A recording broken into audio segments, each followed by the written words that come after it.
വരുന്നുണ്ടോ ഞങ്ങളുടെ കൂടെ ഒരു ട്രിപ്പിന്? ലോകത്തിലെ ഏറ്റവും സൂപ്പർ ഫാസ്റ്റ് സ്പീഡുള്ള വണ്ടിയാണ് കേട്ടോ. വെറും 2 മിനിറ്റ് കൊണ്ട് നാട്ടിൽ നിന്ന് ഇവിടെ സിഡ്നിയിലും തിരിച്ചും പോവാം. ഇതിലിരുന്നു കൊണ്ട് ഇവരുടെ സംസാരം ഇങ്ങനെയൊക്കെയാണ്: കോട്ടയത്തി ഇനി വേറെ റൂട്ട് പോകാം എന്നൊക്കെ. ഇടയ്ക്ക് ഹോൺ അടിക്കെന്നും പശു ചാടിയെന്നും ഹോസ്പിറ്റലിൽ കൊണ്ടുപോയെന്നും ഇഞ്ചക്ഷൻ കൊടുത്തുവെന്നും കരഞ്ഞുവെന്നും അതിന് കഥ പറഞ്ഞു കൊടുത്തുവെന്നും എന്തൊക്കെയോ.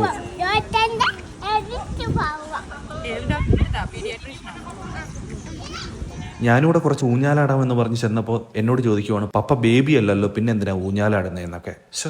3 വയസ്സാകുമ്പോൾ ഉള്ള ഈ ഒരു ടൈമിലാണ് ഇവരിങ്ങനെയൊക്കെ ഇമാജിനേറ്റ് ചെയ്ത് പറയാനും കള്ളം പറയാനും ഒക്കെ തുടങ്ങുന്നത്. കഴിച്ചോ എന്ന് ചോദിച്ചു കഴിഞ്ഞാൽ എന്നോട് ലയൺ പറഞ്ഞു കഴിക്കണ്ട എന്നൊക്കെ. ഇങ്ങനെയുള്ള ക്യൂട്ടായിട്ടുള്ള കുഞ്ഞു കള്ളങ്ങൾ പറയുന്നത് ബ്രെയിൻ ഡെവലപ്മെന്റിന്റെ ഹെൽത്തി സൈനാണ്. റിയാലിറ്റിയും ഫാന്റസിയും ഒക്കെ ഡിഫറൻഷിയേറ്റ് ചെയ്യാൻ പഠിക്കുന്ന സമയമാണിതെന്നാണ് ചൈൽഡ് എക്സ്പേർട്സ് പറയുന്നത്.